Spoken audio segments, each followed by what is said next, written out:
জন্মদিনের 3 দিন পরে এসে আজকে আমরা জন্মদিন সেলিব্রেট করলাম, কিন্তু 3 দিন পরে কেন সেলিব্রেট করলাম চলেন সেটা শেয়ার করি। প্রথমেই জন্মদিনের প্রধান আকর্ষণ কেকটাকে একটু দেখে নেই, কারণ কেকটা আমার এত পছন্দ হয়েছে। এরকম কেক খাওয়ার জন্য হইলেও বাসায় 2-1টা বার্থডে করা উচিত। আসলে এদিকে কেক খাওয়ার জন্য আরো একজন রেডি হয়ে বসেছিল।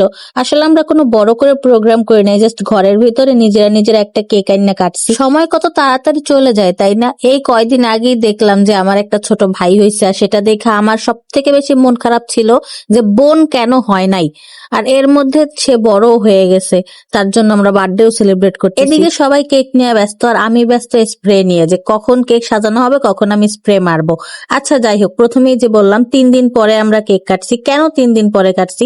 কারণ আমার আব্বু একদম পছন্দ করে না যে ঘরে বসে এরকম বার্থডে সেলিব্রেট করা হবে, মোমবাতি জ্বালায় কেক কাটা হবে, এগুলো তার একদম অপছন্দের।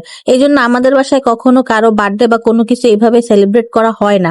কিন্তু আমরা 3 দিন যাবত একে বুঝাইতেই পারি নাই যে কেক কাটা যাবে না বা কেক কাটা ঠিক না। তবে এরকম 2-1টা ঘাটতারা পাবলিক থাকলে তাকে বোঝানো আসলেই কারো সাধ্যের বাইরে। আমার ভিডিওটা দেখার পরে আমার আশেপাশের অনেকেই বলবে যে হ্যাঁ একলা একলা কেক কাটছো, আমাদের দাওয়াত দাও নাই।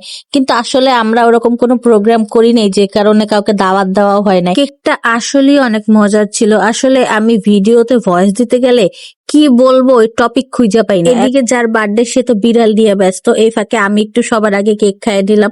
একটু লবণও তো দেখা লাগে নাকি। এদিকে এই একটা মানুষ যে আমার ভিডিও নষ্ট করার জন্য যত ধরনের কাজ করা যায় সব করবে। মানে ও এমনিতে সুন্দর করে খাবার খাবে, সুন্দর করে কথা কইবে, সবকিছু করবে, কিন্তু যদি আমি বলি আমি ভিডিও করতেছি তখন সব থেকে বাজে ভাবে খাইবে, রিভিউ সব থেকে বাজে ভাবে দিবে, মানে সবকিছু এরকম করবে। কেক কাটার পর্ব শেষ করে এখন খিচুড়ি খাইয়ে একটা ঘুম দিব। আপনারাও ঘুমান, ভালো থাকুন, সুস্থ থাকুন। আল্লাহ হাফেজ সবাইকে।